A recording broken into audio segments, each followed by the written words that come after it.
imams are worried about filling in the forms, or they don't have the time, they can look to members of the congregation, men or women who may be retired or maybe have other skills or experience who are willing to do it.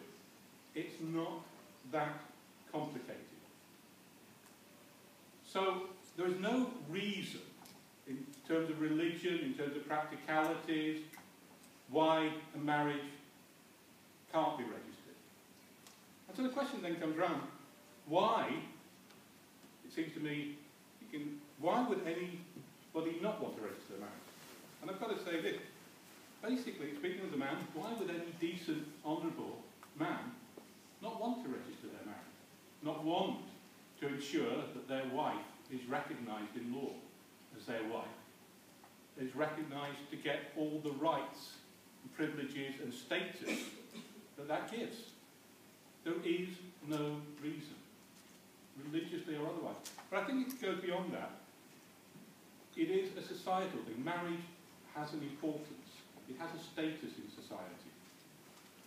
I think religion, whether it's Catholic, Muslim, whatever, we emphasise marriage, we emphasise family. We emphasise the importance, stability of family. We emphasise the importance of respect for marriage and what that entails. And so I think it's important that if there is a problem within the Muslim community about registering the marriages, that is addressed and faced up to. Because technically at the moment, you know, you see all these statistics saying, oh, there are so many people in Britain cohabiting. Well, actually, an awful lot of them are yourselves. All Muslims who are, they would say, married, but who have not registered their marriage, are down in the statistics as just cohabiting. So you're actually making it look as if cohabitation, and oh, well, marriage isn't important, is actually more significant than it really is. And that's good for society. But there's another point which I think I've got to bring to your attention, which I think certainly Muslims and imams have got to grapple with. Actually, performing a marriage ceremony that's not registered in the Marriages Act is actually a criminal offence under Section 75 of the Marriage Act. It's actually a criminal offence, punishable by up to 5 years imprisonment. It isn't being enforced, but it only takes a change of policy in the police, government, to decide to start enforcing that, and there could be problems. Now, I make the point, I don't want imams or anybody else start being sent to prison. That's not what we want. What we want is just the marriages to be registered, the law to be applied.